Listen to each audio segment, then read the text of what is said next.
lo ini. You have question. Boring to see you. You can question at me. Oke, thank you Bunda Mila. Wassalamualaikum. Waalaikumsalam.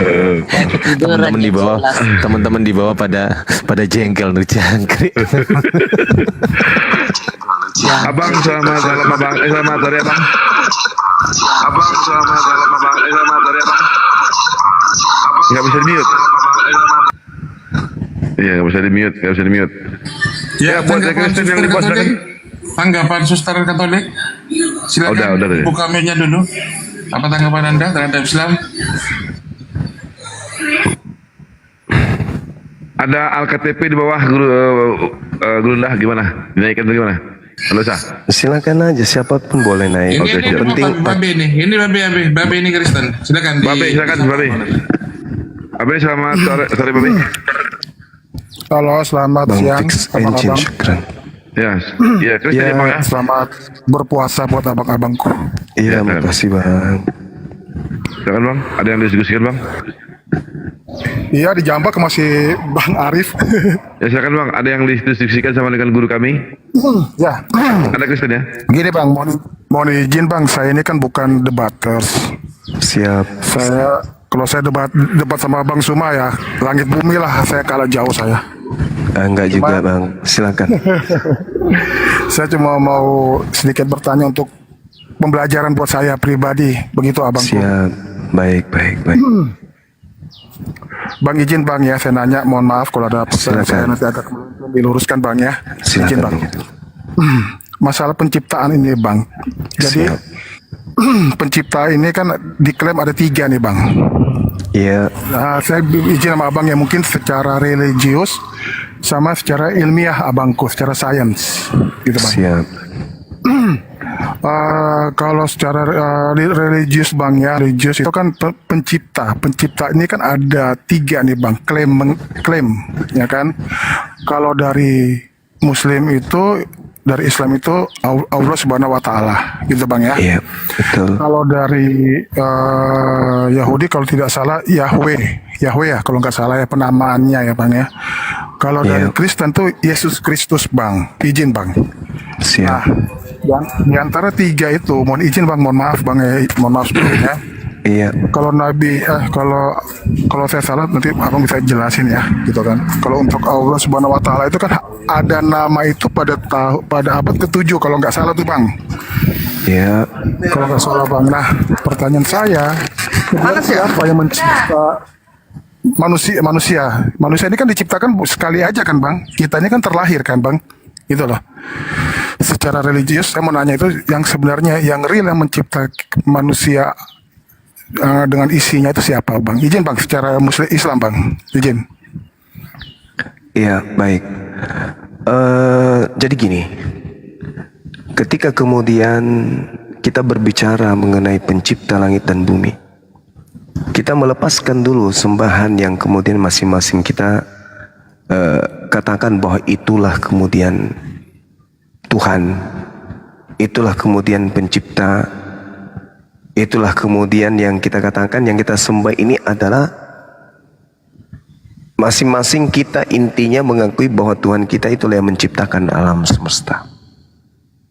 Benar ya? Siap Bang. Iya. Nah, di dalam pemahaman umat Islam, pencipta langit dan bumi itu kemudian disebut dengan sebutan Rob atau Al-Khaliq, pencipta. Hakikat ini adalah entitas tunggal yang absolut. Sementara di luar daripada sang Khalik ini, semua adalah ciptaan. Lalu bagaimana kemudian sang pencipta ini menyatakan dirinya kepada ciptaan? Tuhan Khalik menitipkan berupa akal sebagai makhluk materi Tuhan yang tertanam dalam materi fisik tubuh manusia. Itu yang disebut akal. Jadi Tuhan memperkenalkan dirinya kepada manusia dengan menitipkan perangkat sebagai makhluk materi yang tertanam dalam materi fisik kita sebagai manusia. Itulah yang disebut akal. Jadi akal ini kemudian menghantarkan kita sebagai manusia, di mana akal merupakan serpihan cahaya Tuhan, yang dengan akal ini kita manusia mampu membedakan segenap kualitas objek, benda dan seterusnya yang ada di sekeliling kita manusia. Jadi akal mengikat kita sebagai manusia dalam realitasnya sebagai ciptaan Tuhan, di mana akal kemudian sebagai ciptaan Tuhan mampu menghadirkan kebenaran-kebenaran yang selalu berubah dan dinamis dengan akal, sehingga akal ini menjadi sarana membangun peradaban manusia sekaligus menciptakan keadaan-keadaan atau proses-proses tatanan-tatanan struktur budaya manusia berupa nilai, norma, keyakinan, kepercayaan yang kemudian disebut sebagai agama. Itu poinnya dulu. Kita belum berbicara mengenai tiga konsep Tuhan yang Anda sebutkan tadi. Nah, dengan narasi ilmiah ini kemudian, kira-kira sembahan yang Anda maksudkan tadi yang lolos di situ siapa? Karena iman Kristen punya iman, Hindu punya iman, Islam punya iman. Masing-masing kita memiliki iman. Lalu bagaimana mengatakan iman kita ini yang paling benar? Karena tidak mungkin tiga-tiganya benar. Tidak mungkin semuanya benar, maksud saya. Yahudi punya iman, Kristen punya iman, Islam punya iman, Hindu punya iman, Buddha punya iman. Lalu untuk membedakan iman yang benar itu apa tolak ukurnya? Sekali lagi kembali kepada serpihan cahaya yang bersumber dari Sang Yang Maha Tahu yang disebut akal. Akallah yang membedakan antara iman-iman ini, mana iman yang betul, mana iman yang benar. Nah, mari masuk kita simpulkan. Di dalam konsep Islam ada yang disebut Rabbus Samawati, yang maha suci lagi maha tinggi, yang menciptakan langit dan bumi, yang maha suci lagi maha tinggi. Karena atas asas kemahasuciannya dan kemahatinggiannya, maka dia kemudian tidak bisa diserupakan dengan makhluk. Karena dia maha suci, maka dia tidak bisa diserupakan dengan manusia. Karena dia maha suci, maka dia tidak bisa diserupakan dengan roh. Karena dia maha suci, maka dia tidak bisa diserupakan dengan seekor burung merpati. Itu dulu. Nah, akal ini yang menghantarkan kita sampai ke sana. Untuk poin-poin ini, maha sucinya Tuhan tidak tersentuh kemudian dengan hal yang bisa menjadikan Tuhan itu menjadi cacat, menjadi lemah, menjadi memiliki kekurangan, menjadi memiliki kehinaan. Karena kenapa? Alam semesta ini sempurna. Jangan alam semesta yang disebut mikrokosmos, makrokosmos, mikrokosmos yang ada pada diri kita ini aja sempurna. Bagaimana kata O, A, B, C, D kita bisa mampu sebutkan? Karena adanya untaian susunan-susunan saraf yang ada di seputar bibir, lidah, dan tenggorokan. Siapa yang mengatur itu? Yang maha sempurna. Yang maha sempurna mustahil punya cacat, mustahil punya kelemahan, mustahil. Oleh karena itulah kemudian dalam konsep ini, ketika Anda berbicara mengenai sesuatu yang ilmiah, maka pencipta langit dan bumi itu sama dengan bukan ciptaan, sama dengan tidak serupa dengan ciptaan, sama dengan tidak setara dengan ciptaan, sama dengan ciptaan tidak akan mampu kemudian mewujudkan secara keadaan absolut keberadaan eksistensi Tuhan, melainkan hanya dengan akal. Jika rambu-rambu ini kemudian dihantam, rambu-rambu ini kemudian dihancurkan, maka yang muncul yang disebut paganisme. Muncullah orang-orang yang menyembah batu, menyembah pohon, menyembah anak orang, menyembah peternak, menyembah ternak, menyembah hal-hal di luar daripada yang maha suci. Kenapa? Karena hal ini ditabrak. Akal seketika layu, akal seketika mati fungsi. Sedangkan akal yang ada pada diri manusia adalah serpihan cahaya Tuhan, yang dengan itu kemudian manusia mampu membedakan antara nilai-nilai atau kualitas-kualitas objek atau sesuatu yang kemudian bisa disifati. Contoh, akal mampu membedakan hitam putih, akal mampu membedakan panjang pendek, tinggi rendah, besar, kecil, dan seterusnya. Akal mampu.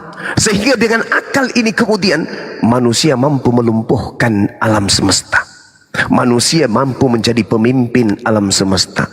Manusia bisa menguasai alam semesta dengan akal. Jangan lupa, dengan serpihan cahaya ini jugalah kemudian akal mampu mencari dan menemukan pencipta langit dan bumi.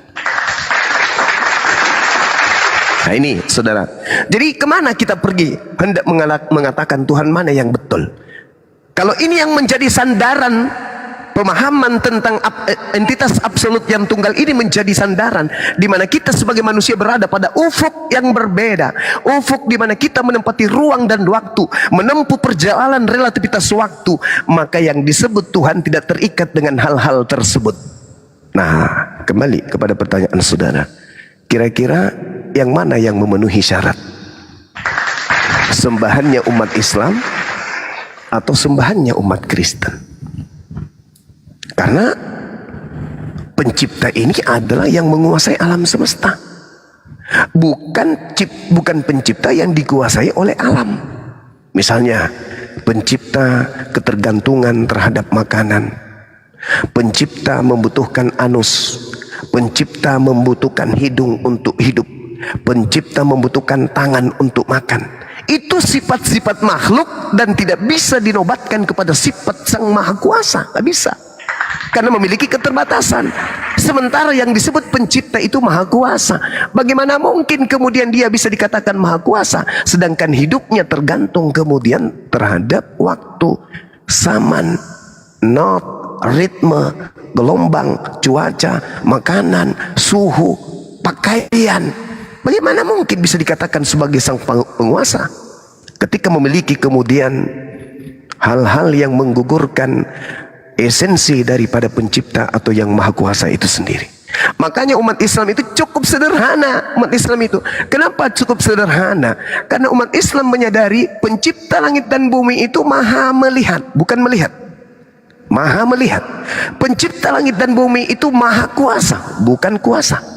Pencipta langit dan bumi itu maha hidup, bukan hidup. Beda hidup dan beda maha hidup. Kalau hidup tatarannya makhluk. Orang hidup butuh roh, butuh air, butuh udara, butuh tubuh, butuh makanan. Itu tataran hidup. Tapi yang disebut maha hidup tidak membutuhkan itu semua. Maha tahu berbeda dengan tahu. Kalau tahu butuh otak, butuh akal, butuh itu semua, butuh kepala, butuh batok kepala, butuh tempurung kepala. Itu yang sedang statusnya tahu. Tapi kalau yang maha tahu, dia tidak butuh otak.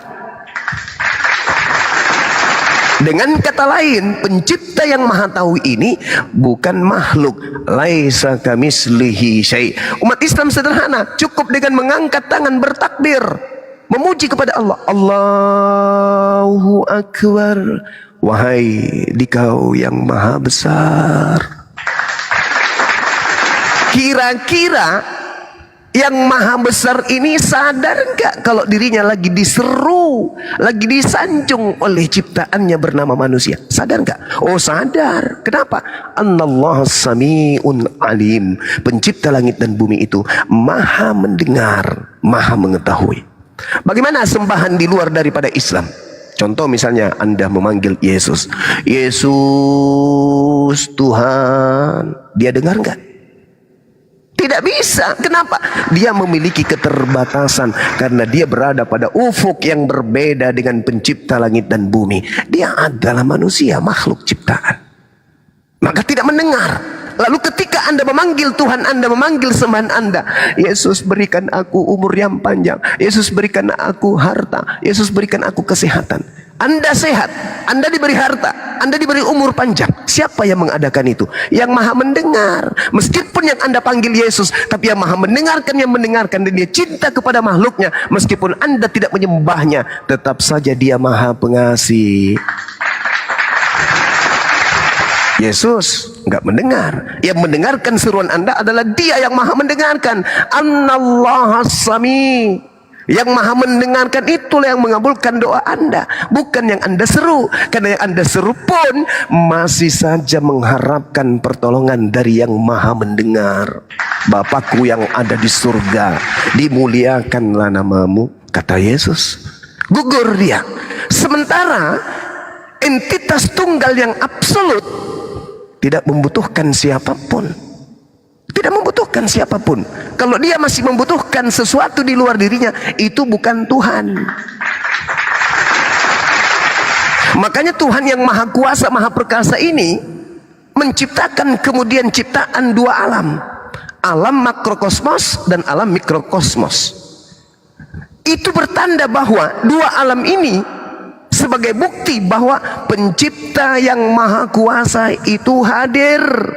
Dengan adanya alam makrokosmos dan alam mikrokosmos, bukti bahwa pencipta alam semesta yang maha besar itu hadir. Jadi tak perlu dicari siapa yang mengambil mayat Tuhanku di sini, nggak perlu. Karena Tuhan itu maha hadir. Kalau Tuhan itu tidak maha hadir, lalu siapa yang mengatur alam semesta ini?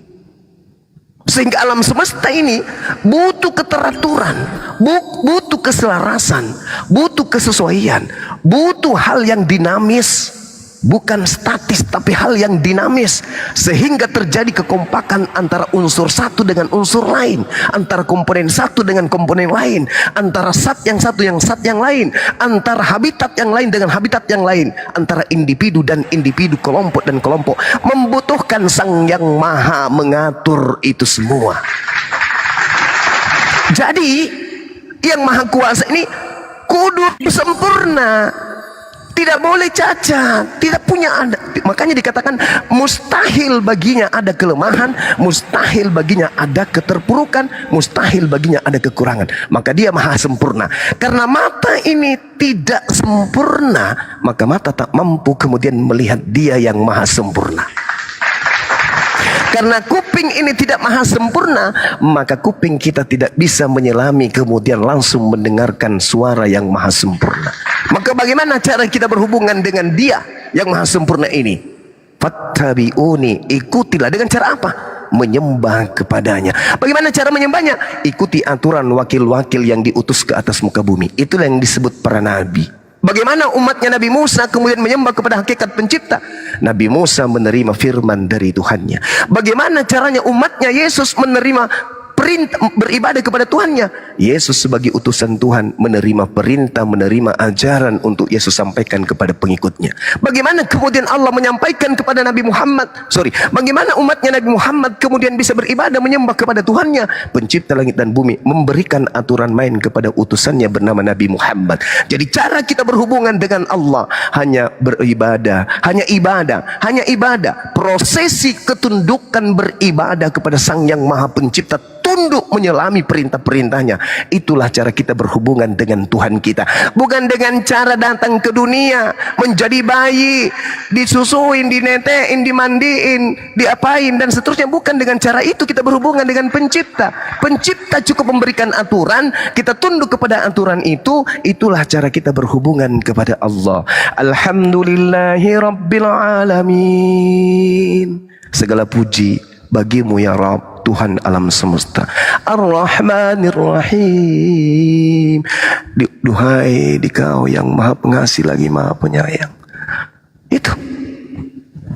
Maliki Yaumiddin, yang menguasai segala-galanya, yang menguasai dunia, yang menguasai hari pembalasan. Iyyaka na'budu wa iyyaka nasta'in. Hanya kepadamu kami memohon, hanya kepadamu kami meminta. Iyyaka na'budu wa iyyaka nasta'in. Ihdinas siratal mustaqim. Tunjukkanlah kami agar kami senantiasa lurus pikiran lurus, hidup kami lurus, tangan kami lurus, kaki kami tegak, suara kami lurus. Jangan miring ke kanan kiri menyembah kepada selain daripada Engkau. Siratal ladzina an'amta 'alaihim ghairil maghdubi 'alaihim waladdallin, yaitu jalan orang-orang yang Engkau beri nikmat keselamatan. Otaknya terjaga, lisannya terjaga, prosesi ibadah yang terjaga murni semata-mata menuju kepada Engkau wahai pencipta langit dan bumi. Bukan jalan mereka yang sesat, bukan pula mereka yang Engkau murkai. Mereka yang Engkau murkai, yang Engkau sesatkan adalah mereka yang menyembah selain daripada Engkau. Jadi kalau berbicara mengenai Tuhan pencipta langit dan bumi, yang mana yang betul? Pencipta langit dan bumi yang tidak bisa diserupakan dengan makhluk. Laisa kamitslihi syai'. Makanya orang Kristen, maaf nih, kalau mencari ini orang Islam menyembah apa sih, kok nggak ada sembahannya? Ke masjid, di depan mimbar, di depan masjid, tak ada di situ bentuk Tuhannya apa gitu, nggak ada. Berbeda dengan sebagian Kristen, masuk di gereja ada di situ tokoh bernama Kristus, patutnya ada kok, bahkan lengkap dengan ibunya. Ada yang dijadikan objek sembahan. Kalau di Islam tidak. Kenapa demikian? Karena Tuhan di dalam Al-Quranul Karim ketika menciptakan makhluknya bernama manusia, apa kata Allah kemudian diterangkan dalam surah Qaf ayat 16. A'udzubillahi minasyaitonirrajim. Walaqad khalaqnal insan wa na'lamu ma tuwaswisu bihi nafsuh. Dan sungguh aku telah menciptakan manusia dan mengetahui apapun yang dibisikkan oleh hatinya. Saya ulang, wa na'lamu ma tuwaswisu bihi nafsuh. Aku Tuhan pencipta langit dan bumi yang maha mengetahui apapun yang dibisikkan oleh hati manusia. Jadi Tuhan kami itu tidak perlu kemudian datang dalam bentuk manusia, dalam bentuk sarung, dalam bentuk kotak amal, dalam bentuk sepeda, beca. Nggak perlu. Kenapa? Cukup dengan hati kami menyeru, Ya Rabb. Nah, itu kami sudah memanggil tuh.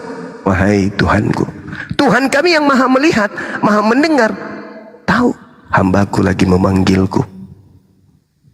Tuhan, hari ini aku sakit Tuhan. Jika sakitku ini darimu, jadikan dia sebagai penggugur dosaku.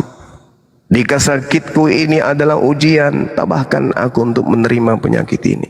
Indah sekali di Islam itu. Karena senantiasa dekat dengan Tuhannya. Jadi Tuhan itu tidak perlu dicari. Ada juga yang mengatakan, oh iya memang Tuhan kami, Tuhan kita itu memang dekat. Tapi kok harus jadi orang dulu? Seakan-akan tidak percaya kalau Tuhan itu maha melihat. Seakan-akan tidak percaya kalau Tuhan itu maha suci. Seakan-akan tidak percaya kalau Tuhan itu maha tahu. Sehingga Tuhan itu harus turun dulu. Padahal serpihan cahaya berupa akal sudah dititipkan oleh Tuhan ke kita. Itulah kenapa kita beda dengan makhluk yang lain. Bahkan kepada malaikat pun kalah malaikat itu daripada kita. Iblis kalah. Jadi kalau iblis aja kalah dari manusia, sangat naif kalau ada Tuhan yang kalah oleh iblis. Sampai Tuhan dia cobai sama iblis. Jadi saya kira begitu saudara. Mohon maaf saya panjang lebar. Memang saya agak bernafsu kalau berbicara mengenai konsep Tuhan. Apalagi yang bertanya itu adalah saudara saya yang non muslim, yang santun, yang baik, yang mau belajar. Karena perintah Allah dalam Al-Quran, Ud'u ila sabili rabbika bil hikmah. Serulah manusia kepada jalan Tuhanmu dengan cara hikmah, wabil hasanah dengan cara yang baik. Demikian, silakan. Izin sebentar Guru dah. Izin sebentar. Bang Babe, sebentar sebelum mau dijawab. Itu di atas ada apa? Kotak apa namanya? Kalau kotak amal. Kotak amal ya. Serta karun. Harta karun. Dekat-dekat yang di situ ada sekitar 5 apa? Persembahan Bang Stelo di bawah. Iya, persembahan Bang Stelo tuh ada 1000 koin itu, sebutkan di atas itu. Ditekan yang di atas itu. Ya, ditekan oleh forennya. Ada 1000 koin di atas itu. Harta karun. Oke, lanjut Bang Babe. Lihat. Makasih Abang Zuma, makasih. Bang Zuma, saya minta waktu tambah 15 menit, boleh Bang Zuma ya? Izin ya? Boleh, silakan kawan, silakan. Ya, Bang Zuma. Ini tadi Silakan. secara religius Islam Bang Zuma. Saya izin Bang Siap. Zuma secara sains ilmiah Bang Zuma Silakan. izin. Mohon maaf sebelumnya. Kalau ada kata-kata saya yang salah nanti saya mohon minta maaf. Gini Bang Zuma, kita kan tahu Bang Zuma Iya. kan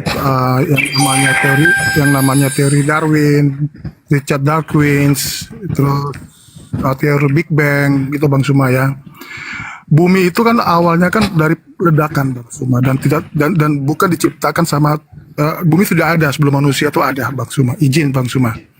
Terus 7 planet yang ada itu kan bukan ciptaannya gitu Bang Zuma ya. Ini menurut saya pribadi Bang Zuma ya. Itu bukan ciptaan Iya. juga gitu kan. Itu memang sudah ada sebelumnya. Nah, teori Darwin itu kan ada namanya evolusi Bang, teori evolusi yang berevolusi dari ini dan menjadi ini Bang Zuma. Dan kemarin saya diskusi sama teman saya juga, dia bilang begini sama saya. Bang. Bunyi apa itu? Iya, Halo? Ya. iya silakan Bang. Diskusi Bang dengan Babe, lanjut. ya, ada dua Bang Zuma, abang-abang di sini. Ada dua itu ya pencipta. Kalau kita berbicara religius dan mereka membaca buku kita Pak Bang Zuma, buku Al-Quran, buku Alkitab dan apa aja, itu pasti mereka tertawa Bang Zuma. Kenapa? Karena mereka anggap mana buktinya, gitu kan? Surga mana buktinya, neraka mana buktinya, gitu Bang Zuma. Terus Iya. kalau evolusi nyata, teori-teori itu nyata dan ada gitu kan. Berarti manusia ada memang dari evolusi gitu kan. Sebelum ribuan tahun, puluhan juta tahun yang lalu sudah ada kehidupan di bumi ini Bang Zuma. Nah, secara sains Bang Zuma itu seperti apa? Kita menanggapi Bang Zuma karena banyak sekali terjadi di negara-negara Eropa, negara Arab, terjadi ateis yang begitu masif. Gitu Bang Zuma, karena ada beberapa ajaran-ajaran yang terlebih dahulu seperti itu Bang Zuma. Izin Bang Zuma, izin 15 menit Bang Zuma ya. Izin Bang. Iya, baik. Ya, jadi gini, ketika kita berbicara mengenai sains hubungannya dengan kita sebagai manusia, orang-orang ateis itu berteori mereka. Kenapa mereka berteori? Karena Allah menitipkan serpihan cahaya tadi yang disebut akal itu yang kumaksud. Jadi mereka berteori ria dengan kekuatan akal itu. Tapi satu hal, ketika kemudian orang-orang ateis yang punya pemikiran filosofi tentang ateis ini sendiri, tentang kebagaimanaan alam semesta, berada pada kondisi dirinya sendiri, ada titik kelemahan. Apa itu? Mereka kemudian tidak mampu menahan lajunya pertumbuhan, bertambahnya usia dan penuaan terhadap jasadnya. Ada yang memaksa mereka kemudian harus tua. Artinya apa? Ada kekuatan yang kemudian yang menggiring mereka kepada ketiadaan. Nah, inilah yang disebut ada titik lemah pada para pemikir-pemikir ateis tersebut, di mana kelemahan-kelemahan ini justru akan menghantarkan mereka kepada kelemahan dan butuh sesuatu yang sangat dahsyat di bawah kelemahan itu. Contoh sederhana, ketika kemudian mereka berada dalam samudra yang luas, berjalan di samudra yang luas, tanpa makan, tanpa minum, mereka ada pada titik nol, hendak meninggal, dalam keadaan ingin mati.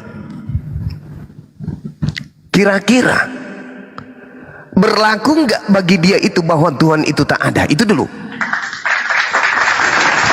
Ini dulu. Ini sebagai ini sains dan sangat mudah untuk kita pahami. Berlaku nggak bagi ateis bahwa Tuhan itu tak ada pada kondisi ini? Di tengah-tengah samudra yang luas, tak ada makanan, tak ada minuman, tak ada daratan. Dia hanya berada di atas puing-puing papan yang mereka raih ketika kapal yang mereka naik itu pecah karena badai.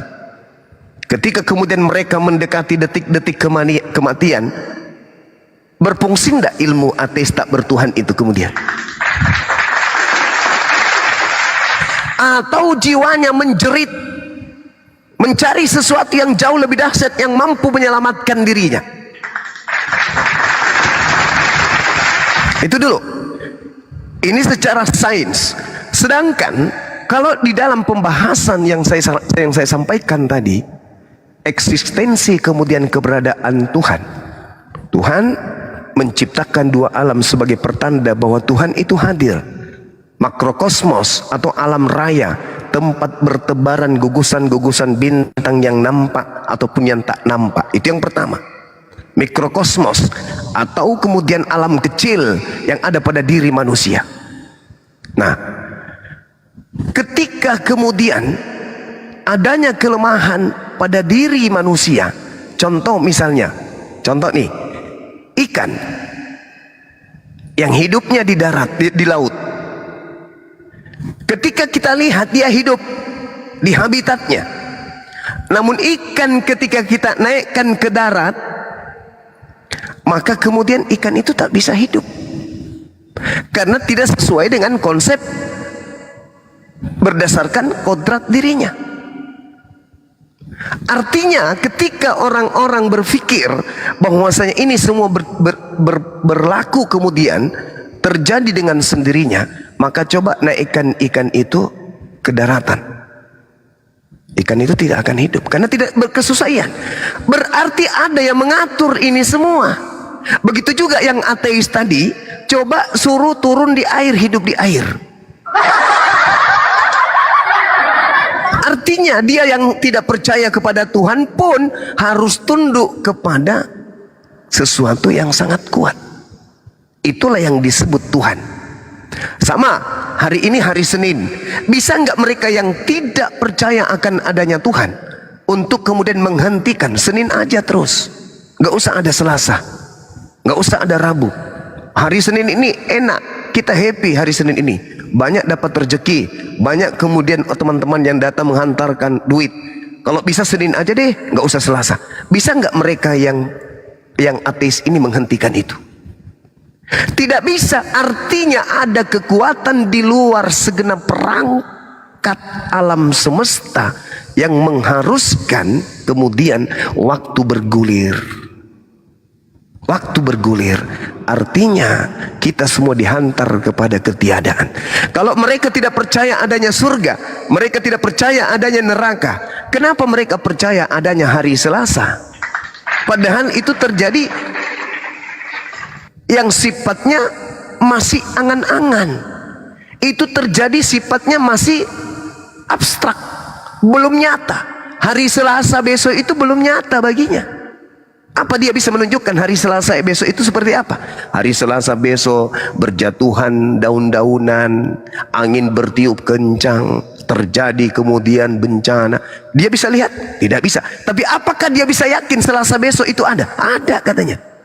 Lalu kenapa mereka tidak bisa yakin kalau akhirat, surga dan neraka itu tidak ada? Karena kelemahan. Yang dekat dipercaya, yang dekat dipercaya, tapi yang jauh tidak dipercaya. Itulah kelemahan akal, itulah kelemahan manusia. Sehingga untuk memahami keabsolutan sebuah keadaan tidak bisa dengan akal semata, melainkan wahyu.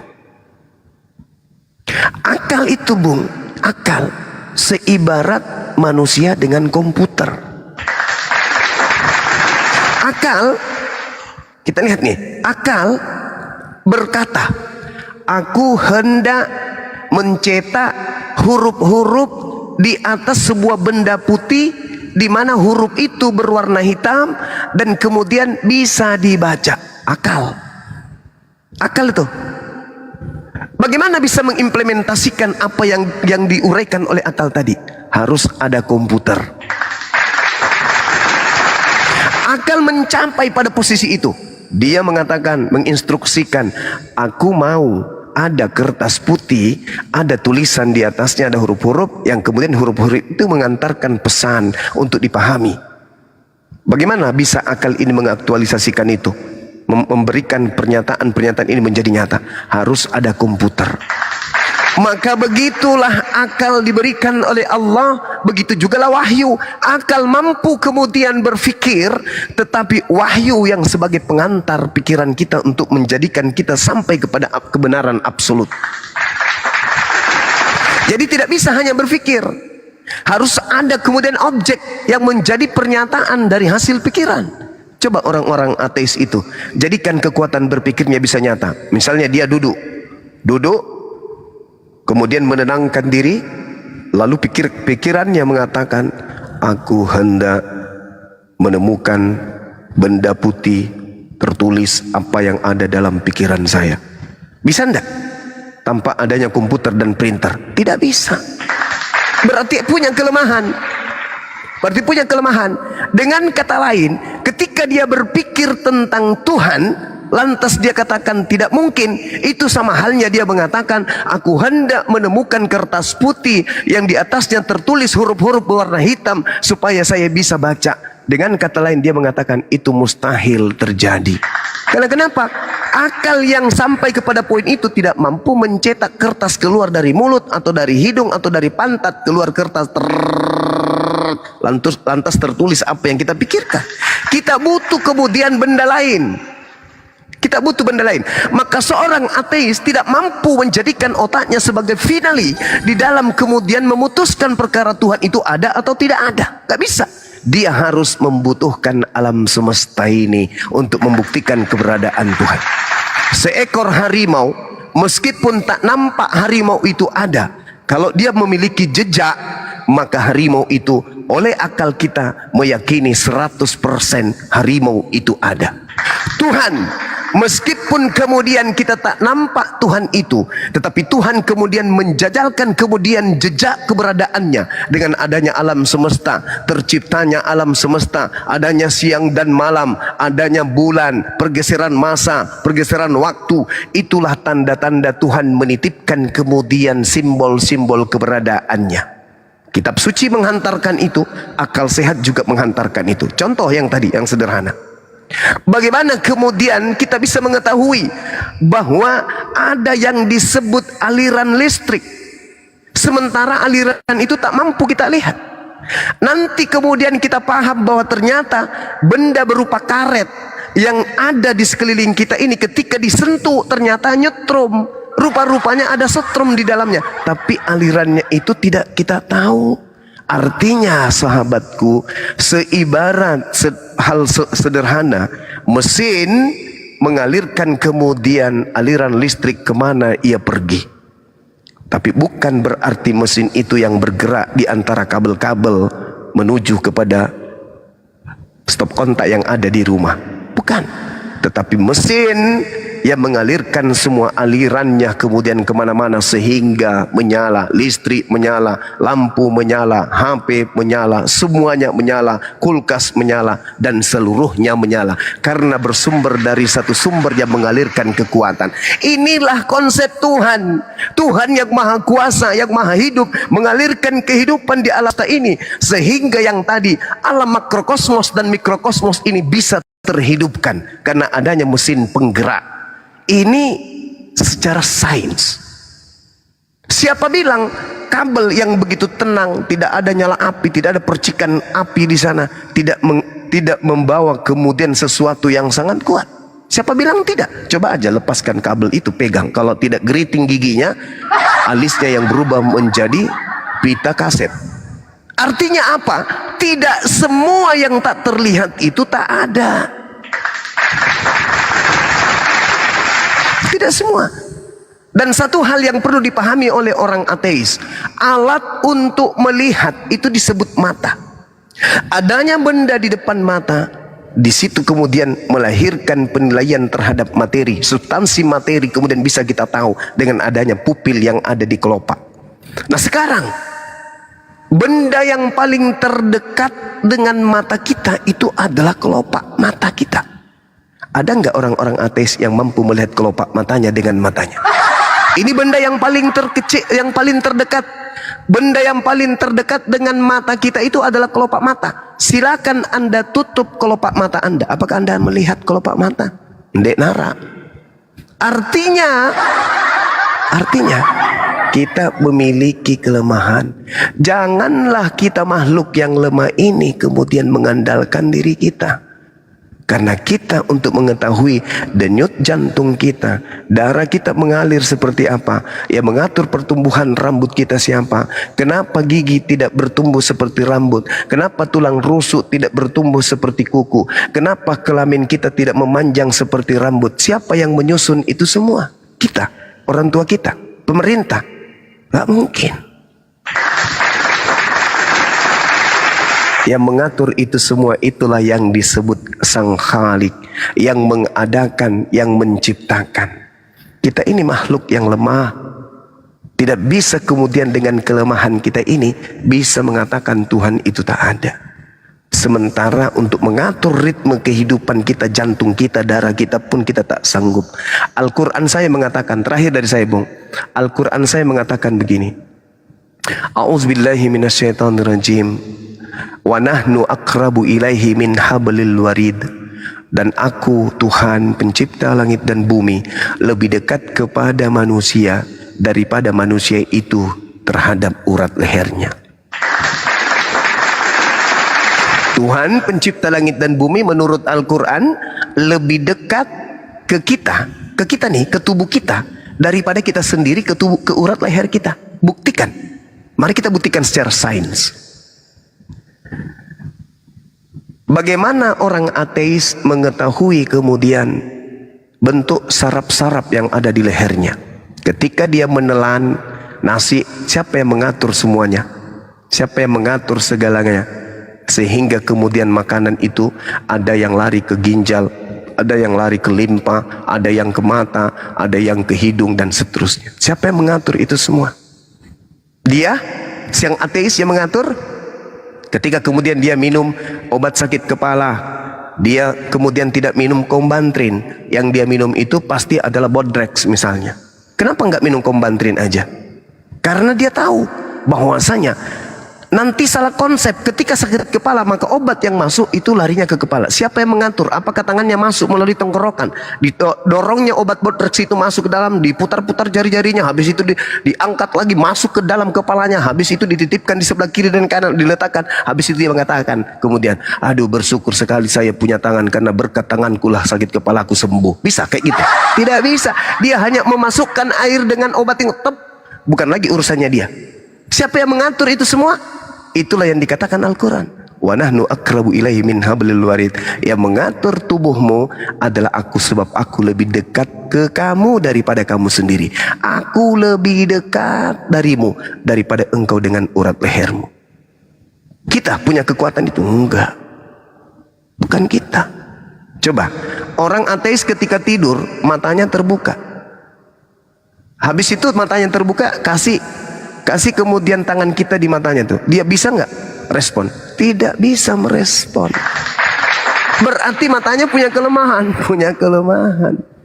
Otaknya tadi bisa nggak dia mengeluarkan kertas dari mulutnya tercetak printer tren, nggak bisa. Berarti dia punya kelemahan. Sesuatu yang lemah tidak akan mungkin kemudian mengalahkan sesuatu yang maha kuasa. Tidak mungkin. Kenapa mereka merasakan sakit? Punya kelemahan. Kenapa mereka tidak bisa melawan ngantuk? Punya kelemahan. Kenapa mereka kemudian bisa makan lapar? Punya kelemahan. Jadi keterbatasan ini mau digunakan untuk menilai ada tidaknya Tuhan yang maha kuasa, maha perkasa? Oh, nggak bisa. Nggak bisa. Ya, saya kira begitu saudara Babe. Mohon maaf kalau apa yang saya sampaikan ini tidak terstruktur. Ya, itu disebabkan karena saya juga masih fakir tentang hal-hal yang seperti yang Anda pertanyakan tentang Tuhan, hubungannya dengan orang ateis yang mereka tidak percaya akan adanya Tuhan. Yang pasti yang ingin saya katakan, mereka yang hebat mencetak buku, memberikan sebuah nilai-nilai terhadap konsep sains berdasarkan alam semesta. Hari ini kebanyakan mereka itu sudah bertuhan. Ada yang masuk menjadi Kristen, ada yang menjadi Buddha, ada yang menjadi Hindu, bahkan kebanyakan dari mereka sudah Islam. Jadi mereka yang mencetak dan melahirkan buku terkait dengan tak ada Tuhan, ateis, justru mereka hari ini yang bertuhan. Saya kira begitu. Silakan. Halo, selamat siang. Siap, Iya, abangku, Abang Zuma, izin Bang Zuma, memang saya sudah nangkap lah penjelasan dari Bang Zuma. Memang Bang Zuma sekarang ini lagi masif Bang Zuma, ya kan? Lagi masif. Karena makin mereka mempelajari tentang teori-teori yang ada itu, kita kalau makin belajar juga pasti kita akan ateis. Karena ada sesuatu yang sangat mengganggu dalam pikiran kita. Pasti seperti itu Bang Zuma. Izin Bang Zuma, saya izin turun lanjut kerja. Nanti masih ada lah kita berdiskusi Bang Zuma ya, buat pembelajaran Iya. buat saya juga nanti. Mohon izin. Baik, Bang, makasih baik. Bang Zuma, abang-abang di sini makasih. Selamat berpuasa semuanya. Selamat siang. Bang Iya, Arif, semangat makasih Bang siang. Arif. Ya, selamat siang. Mas siang. Ya, amin. Selamat sore, men. Ada yang perlu dikoreksi, men? Nggak koreksi, apa yang dikatakan Zuma itu 80% benar, tapi itu kalau dikaitkan kepada iman Kristen akan benturan. Tapi aku di sini mau nanya Zuma aja sih. Boleh bertanya? Silakan, Bang. Ini kan bulan puasa, bahasa kalian bilang bahasa bulan Ramadan gitu ya. Pertanyaan gua, iman Islam ini kan memulai puasa itu melihat bulan. Nanti setelah selesai bulan mau akhiri puasa juga melihat bulan gitu ya. Nah, pertanyaan gua, apa hubungan bulan dengan imanmu itu sehingga engkau bergantung kepada bulan untuk menentukan memulai puasa dan mengakhiri puasamu dengan bulan? Silakan. Iya. Baik. Ketika kita berbicara mengenai bulan, maka bulan inilah yang menjadi tolak ukur waktu. Satuan baku untuk waktu itu detik, menit, jam, hari, bulan, tahun. Itu diambil kemudian dari bagaimana bulan ini kemudian menjadi hal yang menjadi sumber. Orang-orang terdahulu juga menjadikan bulan itu sebagai penentu waktu. Itu. Jadi kalau di Islam bulan dijadikan sebagai penentu waktu itu tidak bertentangan dengan apapun. Satu-satunya satelit alat alam semesta milik bumi yang kita sebut dengan bulan, yang kemudian memberikan penggambaran jelas tentang waktu itu. Makanya dalam Al-Quran itu dikatakan bahwasanya itu adalah penunjuk waktu bagi manusia dan ibadah. Apa itu bulan? Jadi bulan yang dijadikan sebagai dasar pijakan dalam Islam untuk menentukan waktu. Al-Quran surah Yunus ayat 5, kemudian apalagi Al-Baqarah ayat 189. Gitu Bang. Jadi perhitungan waktu di dalam Islam itu bisa menggunakan bulan. Seperti itu. Nah kalau kalau pertanyaan ini ditanya ke Anda, misalnya bagaimana di Kristen menentukan waktu, apa yang menjadi kemudian tolak ukurnya? Silakan. Pertanyaan saya itu sebenarnya nggak menjawab ya Bang Zuma. Yang kamu jelaskan kepada saya itu bicara dengan waktu, di mana waktu itu terkumpul menjadi 1 bulan. Bicara waktu dalam bulan. Pertanyaan saya bukan bicara waktu dalam bulan, tapi pertanyaan saya adalah kenapa imanmu itu bergantung kepada benda yang ada di langit, yaitu bulan? Nah, kan sudah saya katakan tadi, bagaimana kemudian bulan ini mengelilingi bumi dan menurut perhitungan astronomi sekalipun waktu tempuh itu ada nilai-nilai angkanya, saya lupa. Dengan kenyataan bahwa jumlah hari dalam 1 bulan pada sistem yang ada di dalam Islam itu berada pada poin 29 atau 30. Nah, berdasarkan perhitungan ini kemudian jelas sains juga menyatakan itu bahwa apapun yang menjadi tolak ukur kemudian untuk menentukan 1 hari, 2 hari, 3 hari, bulan dan tahun, itu adalah hitungan bulan. Jelas itu.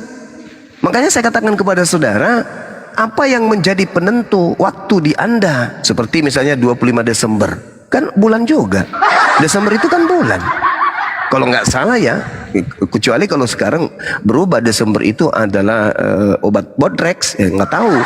Tapi kalau setahu saya Desember itu bulan. Jadi penentu ulang tahunnya Tuhanmu ya bulan, kan gitu. Oke, baik. Saya Ada tidak nggak yang tahu bisa ya. menggantikan saya? Pusing saya ini. Oke, baik. Sebenarnya sih saya mengharapkan Juma yang ngomong ya. Saya mengharapkan Juma yang ngomong gitu. Jadi yang saya sekali lagi saya katakan Juma, yang kamu kaitkan terakhir tentang kelahiran Yesus juga bicara bulan. Saya tidak bicara perkumpulan waktu hingga dikumpulkan menjadi 1 bulan. Saya tidak bicara itu, saya tidak tanya itu. Yang saya tanya benda langit yang di langit, yaitu bulan. Kenapa imanmu bergantung kepada benda langit yang ada di bulan, sehingga engkau bisa Dalam memulai menentukan waktu. Dalam menentukan waktu. Yang kami kemudian hitung itu adalah bulan. Ya. Oke.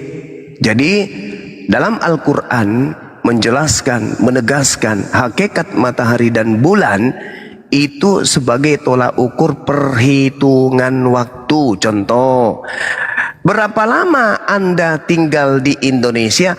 Oh, sudah 3 liter. Oh, sudah 4 ember. Pasti waktu dan larinya ke bulan atau matahari. Saya sudah 3 bulan, Pak. Oh, saya sudah 5 hari, Pak. Pasti larinya ke situ. Kenapa? Al-Quran sudah mengatakan matahari bulan itu adalah alat untuk mengetahui bilangan tahun, bilangan waktu dan seterusnya. Ini udah jelas sekali kok. Yesus ulang tahun kapan? Bulan Desember. Kenapa Anda tahu? Karena bulan. Kok jadi aneh ya? Ada nggak yang bisa menggantikan saya? Baik, oke Juma. Kalau Apa kamu lagi? kalau kamu memang tidak bisa menjelaskan, kemudian kamu lari kepada penjelasan kumpulan waktu yang kamu kaitkan dalam bulan, bentar aja. Bentar bro. Oke, kalau kamu lari kepada situ, ya bisa jadi penjelasanmu itu dikaitkan kepada waktu. Maka orang Muslim melihat puasanya berkaitan dengan waktu yang ada dalam bulan itu, yaitu bulan Ramadan. Tapi pertanyaan saya, kalau kamu tidak mau menjawab, ya nggak apa-apa. Yang saya tanya, kenapa nggak lari kepada matahari? Mungkin saya biar kamu lebih dapat nangkap ya pertanyaan saya. Kenapa nggak ke matahari? Kenapa nggak ke bintang? Itu mungkin lebih tepat supaya kamu daripada kamu muter kepada perkumpulan waktu gitu. Kenapa nggak ke matahari? Kenapa nggak ke bintang? Gitu loh. Ya, saya Kalau tanya kamu samamu bicara- sekarang. bentar, bro, Sekarang bentar. saya tanya samamu. Yesus itu ulang tahun dan tanggal berapa dan bintang berapa dia diperingati? Yesus bintang berapa diperingati setiap 25 bintang? Apa dibilangnya? 25 bintang. Pohon lahir. Hah? Bertanya dulu kau. Yesus itu kau peringati setiap bintang berapa? Bintang apa? Udah. Al-Quran saya mengatakan huwallazi ja'ala syamsa diya wal qamara nura wa qaddarah manazila li ta'lamu adadas sinina wal hisab ma khalaqallahu dzalika illa bil haqq yufassilul ayati liqaumin ya'lamun. Allah yang menjadikan matahari bersinar, Allah yang menjadikan bulan bercahaya, Allah yang menempatkan tempat-tempat orbitnya agar kamu manusia mengetahui bilangan waktu dan perhitungan waktu. Allah tidak menciptakan demikian itu melainkan dengan kadar yang benar. Dia menjelaskan, Allah menjelaskan tanda-tanda kebesarannya kepada orang-orang yang berakal. Boleh ya, saya ngomong. Jadi saya tadi meminta Juma sih sebenarnya yang menjawab karena memang Juma ini Yang dikenal kamu orang. temani ngomong tadi ini siapa rupanya? Iya, makanya saya bilang tadi kan bahasa saya kan tidak salah bahwa saya mengatakan kamu Juma karena kamu memang Juma. Jadi saya mengharapkan jawaban memang dari Juma dan saya tidak. Kamu kan tadi lempar ke orang, saya tidak butuh jawaban orang lain selain kamu. Karena Nah, saya kamu sudah dipandang jawab, orang. tapi Iya, Anda bentar. ngeyel. Makanya Bentar, saya Juma. minta bantuan sama yang lain. Oke, bentar Juma. Jadi karena memang kamu minta bantuan kepada orang lain, saya tidak mengharapkan jawabannya, dan kamu dari pertanyaan yang saya utarakan kepada kamu, menurut pikiran dan logika saya tidak mendapatkan jawaban, dan saya bisa Iya, kamu menyimpulkan. Kristen loh. Gimana mau Oke, masuk bentar. pembahasan Al-Quran ke otakku? Iya, Gak bisa oke. lah. Bentar. Sekarang boleh nggak saya Jadi- bertanya? Iya nanti, bentar, Oh, nanti. sebentar lagi. Jadi, Sebentar lagi. jadi dari pertanyaan yang saya utarakan kepadamu, dari situ saya menyimpulkan bahwa ternyata pertanyaan saya itu sangat berat untuk kamu jawab, Oh, karena saya sudah jawab. Kamu lari kepada kumpulan waktu kok. Huwallazi ja'ala syamsa diya'an wal qamara nuran wa qaddarahu manazila lita'lamu adada sinin wal hisab. Udah kejawab. Oke. Kalau Nah, kamu sekarang saya balik bertanya, boleh? bentar bro, bentar. Bentar. Jadi dari jawabanmu itu saya bisa menyimpulkan bahwa memang pertanyaan itu berat untuk dijawab sekelas bernama Bunda. Pertama, Udah yang terserah kedua. lah. Oke, Terserah good. suka-sukamu Oke. lah. Saya boleh tanya? Bentar, boleh nanti. Bentar. Oke, jadi yang kedua Bang Zuma, saya melihat ya. Saya dulu yang pertama bertanya dulu Iya, sepamu. supaya narasi saya selesai gitu, baru kamu tanya gitu ya Zuma. Oh iya boleh. Oke, jadi pertama bahwa pertanyaan saya adalah sesuatu pertanyaan yang sangat berat untuk dijawab yang pertama. Yang kedua, saya mau menyatakan bahwa karena persamaanmu dengan orang-orang yang menyembah matahari memiliki persamaan, dari sini saya berpikir bahwa penyembahanmu itu adalah penyembahan sama dengan penyembahan pagan yang menghadapkan imannya kepada ciptaan Tuhan di angkasa. Terima kasih. Sekarang kamu silakan bertanya. Oke. Dalam hitungan waktu di Kristen itu apa yang dijadikan sebagai tolak ukur? Kalau di Islam kan matahari dan bulan. Sampai kamu memberikan kesimpulan pagan. Sekarang dalam perhitungan waktu di Kristen itu apa yang menjadi dasar pijakan alat hitungannya? Silakan. Oke, boleh saya jawab? Ya memang Oke. kewajibanmu pura-pura bertanya. Jadi, oke. Jadi, teman-teman termasuk Bang Zuma, Alkitab memberikan data bahwa Tuhan menciptakan langit dan bumi dan manusia dan seluruh isinya itu dalam waktu 6 hari. Maka Hari ini apa? Hari ini apa? Hari ini apa? Maksudnya hari ini apa? Tempat tidur, kelambu, tempayang, atau apa ini hari? Lemari kah? Atau sarung, batik, atau apa gitu? Apa hari ini, Bang? Matahari atau ada nggak hubungannya waktu matahari Anda mengatakan hari itu ada nggak hubungannya dengan pergeseran matahari dan bulan, Bang? Ada nggak? Oke. Nggak ada ya? Ada. Saya Ada. kasih kesempatan ngomong. Ada. Loh, ada. Kenapa saya nggak bisa ngomong bebas? Nah, Kenapa saya saya nggak bisa belum ngomong? menemukan Ada, Bang. jawaban. Saya belum menemukan jawaban. Yang saya tanya, perhitungan waktu di Kristen itu alat ukurnya apa? Saya kan jawab Bang. Kamu Itu bertanya, Tuhan, saya itu jawab. itu Tuhan yang kau sebutkan tadi. Kalau di Islam kan jelas bahwasanya umat Islam menentukan sebuah waktu berdasarkan hitungan matahari dan bulan dan didukung ayat suci Quran. Anda mengatakan itu pagan. Sekarang kalau itu pagan, di Kristen untuk menentukan waktu disebut 1 hari, 1 bulan, 1 tahun. Itu apa yang menjadi tolak ukurnya? Panci bolong Oke. atau apa? Nah, silakan. Saya dengan senang hati dan dengan rasa bangga saya akan menjawab pertanyaanmu itu Ya. kalau kamu tidak potong. Silakan. Karena saya potong karena tadi lucu ada kata hari. Oke. Ketawa jahat deh. Lanjut. Oke, silakan. Jawabanmu mana? Oke, Silakan. semoga kamu bisa lebih sportif. Saya menjelaskan kamu tidak potong. Nanti kalaupun itu tidak sampai kepada Enggak, otakmu, kaget aku karena kamu mengatakan jawaban saya itu pertanyaanmu itu pertanyaan yang sangat sulit. Karena saya menjawabnya dengan mengatakan hitungan waktu itu memang ditentukan oleh matahari dan bulan dan kau mengatakan itu adalah pagan. Nah sekarang ketika kau memberikan narasimu belum apa-apa sudah menyinggung kata hari. Yang mana yang panci bolong di sini? Ayo, Oke. jangan kau sebutkan matahari dan bulan karena itu kau katakan jawaban yang salah. Pertanyaanmu sulit, pertanyaan saya sederhana. Saking sederhananya saya ulang lagi. Apa yang menjadi tolok ukur penentu waktu di dalam agama Kristen? Jawab. Oke. Oke. Pertanyaanmu adalah apa yang menjadi penentu waktu dalam Kristen, betul? Ya. Yes. Dalam waktu itu ada detik, jam, ada hari, ada minggu, ada bulan. Yang menjadi penentu,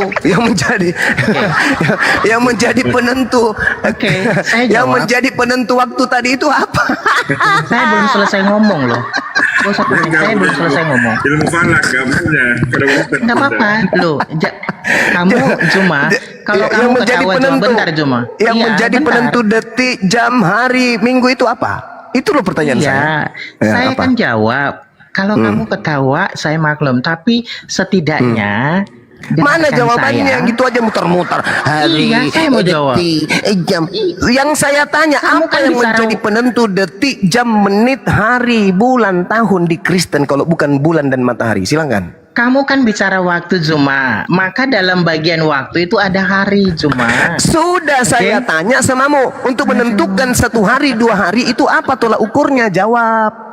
Kamu tadi bicara waktu Juma, maka jawaban saya adalah hari. Kamu bilang kamu dalam imanmu bulan. Saya bilang dalam Hari iman itu, Kristen. dengar. Untuk menentukan 1 hari, 1 detik, 1 menit, 1 jam itu apa tolak ukurmu? Pertanyaanmu tadi Zuma supaya Oh, nggak tidak bisa. geser-geser. Bukan. Ternyata pertanyaanku Hari. yang berat. Dia Loh, nggak bisa saya jawab. saya jawab hari Allahu loh. Akbar. Kalau saya tidak Ternyata bisa kamu jawab yang Juma. oleng. Nah, Oke. sekarang apa jawabanmu? Apa jawabanmu? Apa yang menjadi Saya- penentu detik, menit, jam, hari, bulan, tahun di Kristen kalau bukan bulan dan matahari? Jawab. Tadi pertanyaanmu apa yang menjadi penentu dalam waktu? Maka saya jawab hari. mati nih. Bentar dulu, bentar. Mati Saya nih. jawab hari. Kalau kamu bilang saya tidak bisa menjawab, Apa yang menjadi kalimat yang- penentu sehingga kamu mengatakan ini 1 hari, ini 2 hari, ini 1 bulan, ini 1 tahun, ini 1 tahun? Apa yang menjadi penentunya? Oke, Oke, saya jawab. oke. Oke, Saya tapi jawab. tidak menjawab. Kamu diamlah, diam. Iya, saya diam. Kalau saya tidak bisa jawab, saya diam. Itu namanya nggak bisa jawab. Ya. Tapi saya Kamu bernarasi tidak menjawab, kamu mengeluarkan. cuma ngoceh. Hari itu bagian dari waktu Juma. Maka saya jelaskan hari ini apa. Hari ini kau tentukan bahwa dia 1 hari itu apa tolak ukurmu apa? Pertanyaanmu jangan merembet kemana-mana. Pertanyaanmu tadi ada. Nggak bisa jawab dia, nggak bisa jawab Guru Rinda. Bukan nggak bisa jawab. Nggak bisa jawab. Saya bilang hari. Saya Nggak bilang bisa hari. jawab. Dengerin. Saudara, dalam kitab saudara, kejadian. Anda Bentar. bertanya, Dalam bentar dulu. Kejadian Anda, 1. Anda bertanya, bagaimana umat Islam bisa menentukan bulan puasa, bulan Syawal dan seterusnya? Saya katakan tolak ukurnya itu adalah bulan. Bulan. Saya jawab hari. Al-Quran surah Yunus misalnya. Nah sekarang saya tanya balik samamu, kalau kau katakan bahwa penentu waktu dalam Islam itu menurut hitungan bulan dan matahari, kau katakan itu pagan, oke, berarti kamu tidak mengikuti bulan dan matahari. Sekarang kalau bukan bulan dan matahari, pertanyaan saya, untuk menentukan waktu di Kristen itu apa tolak ukurnya? Jangan kau katakan detik, menit, jam. kalender. Itu namanya bahlul.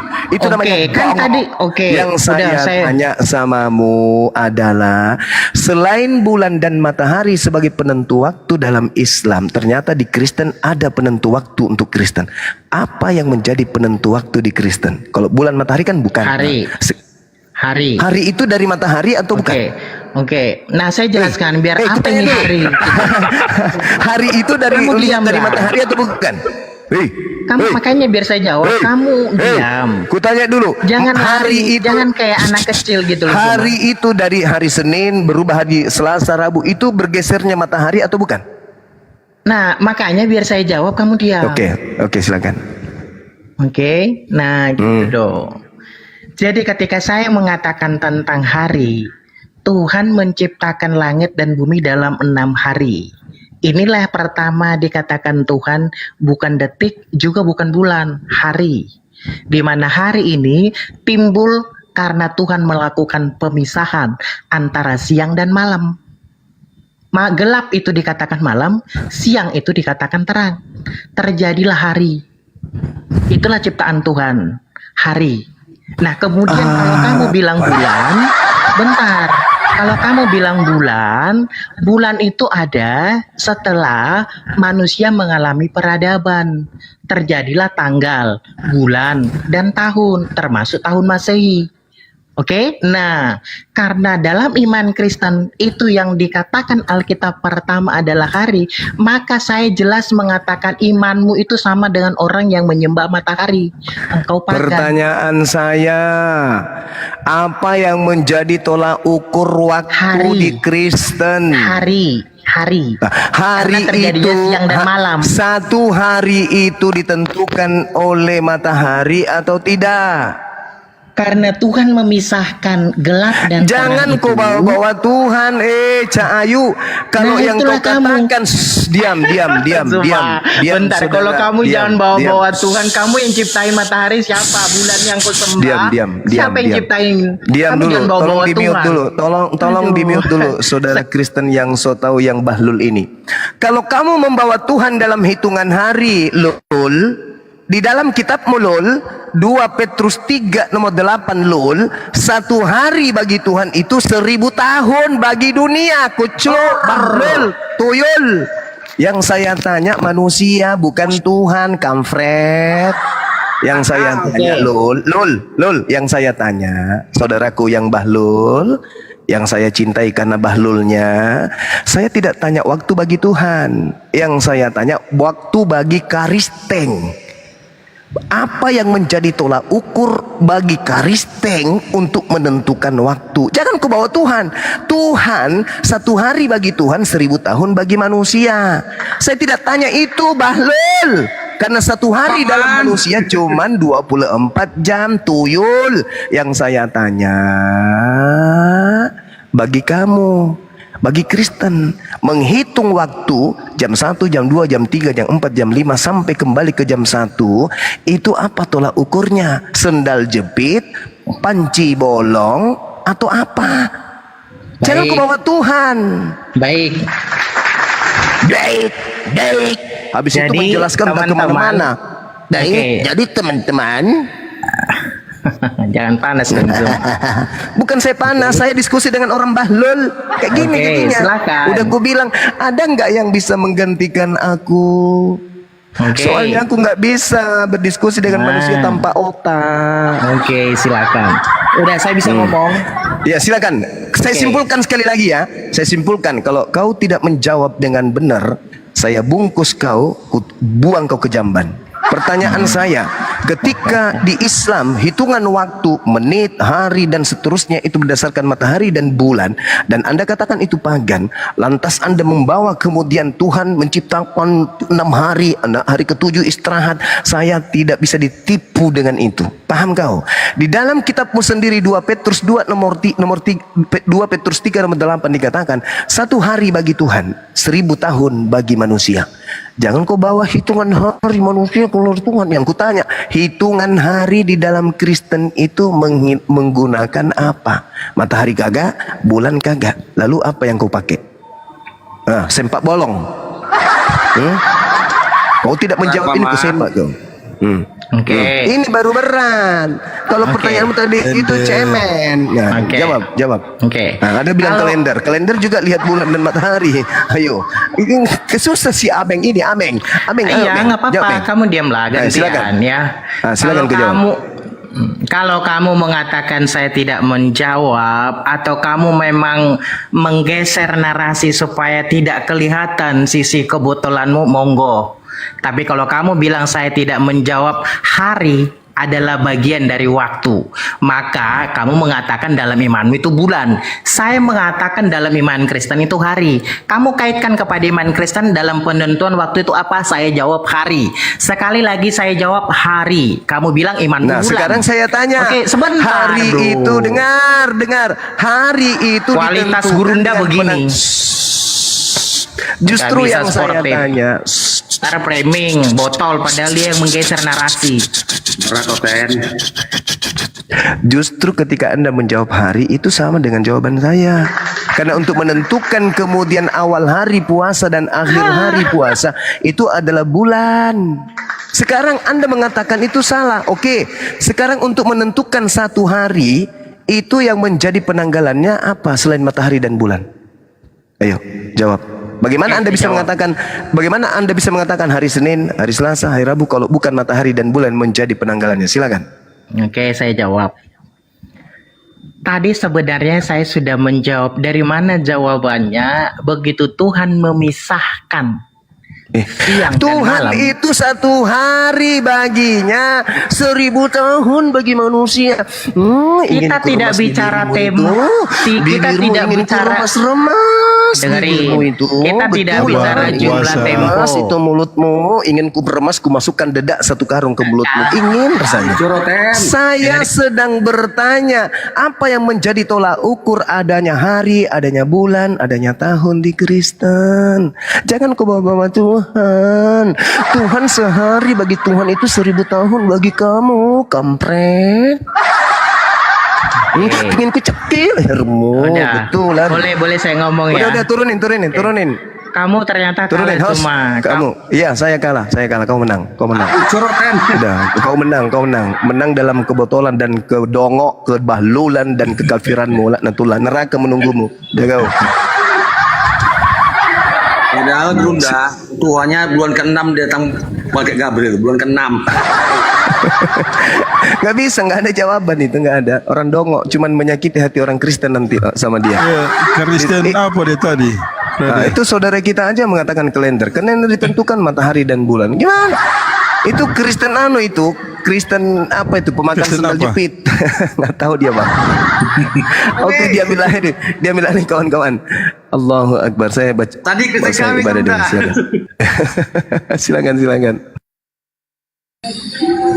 Yang naik kita cerdas lah, jangan buat malu Kristen yang naik ya. Silakan Tison mungkin bisa jawab Tison. Hai, Tison. Ya baik, brother. Ya, kalau kami kan patokan kalender, iya kan?